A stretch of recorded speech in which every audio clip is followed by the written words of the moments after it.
Huwag mong ikahiya at maliitin ang trabahong meron ka.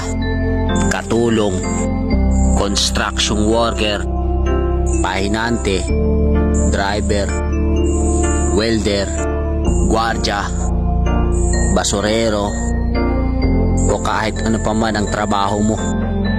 Basta kumikita ka sa malinis na paraan at wala kang inaargabyadong tao, diretso lang.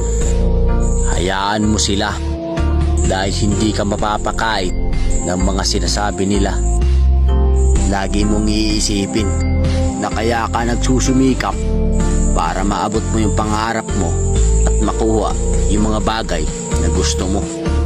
Ipagmalaki mo yung trabahong meron ka, kundi dahil sa atin wala silang matibay na paniniwala.